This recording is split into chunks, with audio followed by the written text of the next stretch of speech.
What's happening? It's Erik J. Olson from Array Digital coming at you live for another live recording of a podcast episode for the journey to $100 million. Today, I'm joined by Kate Gaudry. Hey, Kate, how's it going? Good. Thanks for having me, Erik. You got it. That's a very colorful background behind you. Yes. What's going on there? Yeah. Well, I mean, so now it's in the work from home world, right? So I'm just taking space where I can while my kids are taking all the desk space for their homeschool. I hear you. We're in the basement. Yep. Nah, it's totally cool. I love it. Well, cool, Kate. Thanks for joining us. Why don't you tell everybody a little bit about yourself and what you do? Sure. So I'm a patent attorney. There's two kinds of patent attorneys. There's the ones that try to help companies get patents, and then there's the ones that defend them or assert them. And that's like really using them, right? Like trying to go after competitors and saying, you can't take my idea. So I'm the former kind, right? I'm the ones that write up the patent applications and try to get them through the patent office and build up a portfolio to try to help companies protect their ideas. Totally got it. Yeah, actually, I was looking at your LinkedIn profile, and it says, I think, prosecution of patents. So I thought maybe that was like the actual like going after people, but you're saying it's the writing up part of it. Yeah, that's right. I can imagine that's extremely detailed. We got a trademark for our name, and it was so much work. We didn't even do it. Our lawyers did it, and I was like, this is crazy. I can't believe you have to do all this stuff. So I can imagine for a patent, it's just 10 times the amount. Yeah, I mean, it can be pretty substantial. And certainly if you have an idea that you're trying to secure worldwide protection, it's not entirely worldwide, but, across different countries, it's a very substantial amount of time, and it's not fast. Some people who haven't gone through the process, they're a little surprised how long it takes. If you're not paying for expediting fees and then you file a patent application, you wait like 3 years before you even hear anything from the patent office. And then you start this back and forth. So it can take quite a while. That's amazing. Wow. And you mentioned worldwide patents. Is that did you mention that, or do you have to apply like to each country? Is that how it works? Right. So there's like a placeholder. So you can file a patent application through the PCT or the World IP Intellectual Property Office, but that's not going to give you any real protection. It's just a placeholder. So every place that you want to get protection, you have to talk to their patent office and pay their patent fees. And so it's a different exchange because every country has their own patent laws. And so it's not just, you can't ever get one patent to give you widespread protection. Wow. Yeah, that sounds like it could be a lot of work.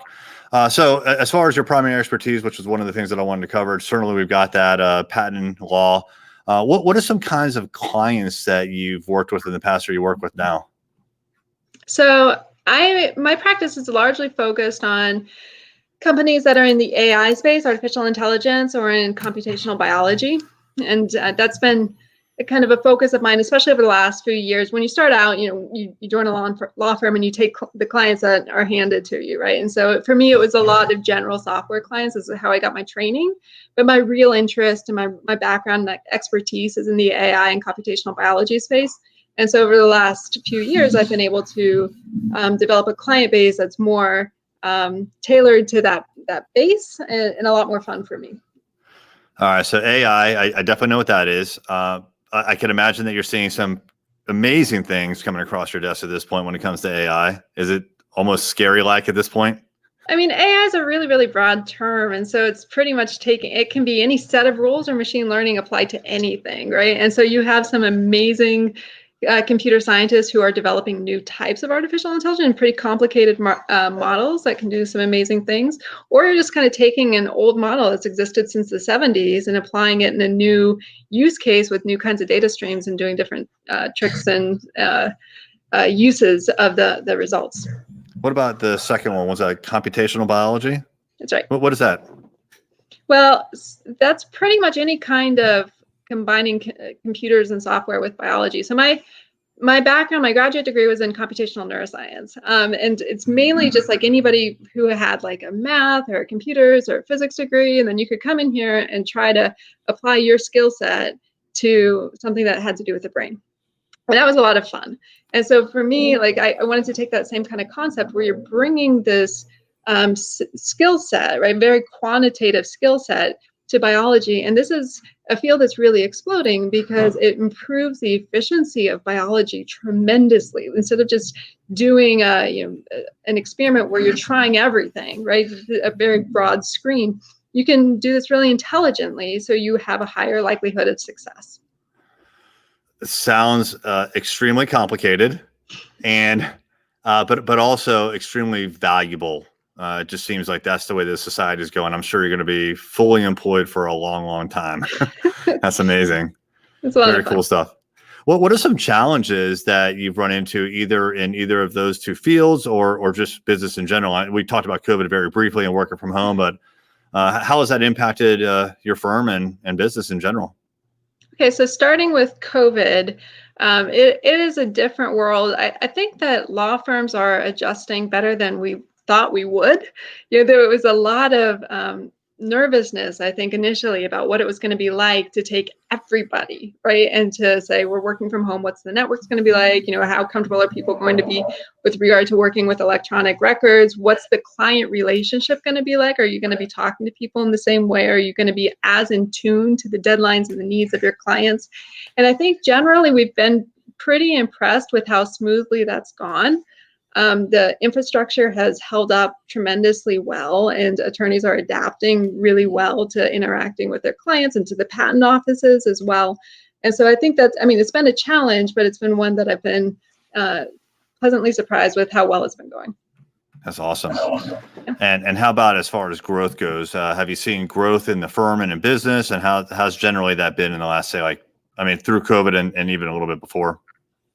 Yeah, so I think it's been going pretty well. Again, I think better than may have been expected. Again, there was a lot of nervousness across the legal profession about what's going to happen with the economy, right, and with our clients and everything. And in the patent world, I did a study on it pretty recently. We haven't published the results yet, but what's happened with patent filings? Like, have they gone down since March, since COVID really hit the US? And they have not. And surprisingly, they've gone down more in the bio and chemical spaces as compared to software. And that might be because, bio and chemistry, you need to be in the lab, right? And so if you're not able to be in the lab as much, maybe you're not having as pure speculation. But the software patent filings have kept up to the speed just as they were before. Oh, wow. Yeah. Is there some sort of a marketing strategy that either you or your firm have used to get more clients? What's the most effective marketing that you've seen so far? There's a lot of different marketing strategies. For me personally, since I come from an academic background, since I was in law school, I like to write. And I've used to write up to like 10, 12 papers a year. And now I kind of collaborate. So it's a different in terms of the count. But I think that for me, not only is that good because it gets my name out there on the web and people can search for it, but it also gets my name out there so that people know to potentially contact me to speak. And so over the last, I would say 5-6 years, I've been contacted a lot to speak at many different types of venues. And so those are, and I'm usually talking about data. And so I'm kind of some original studies and coming upon some data that other people don't have access to. And that's what I'm writing and presenting about, which I enjoy and seems to be well received.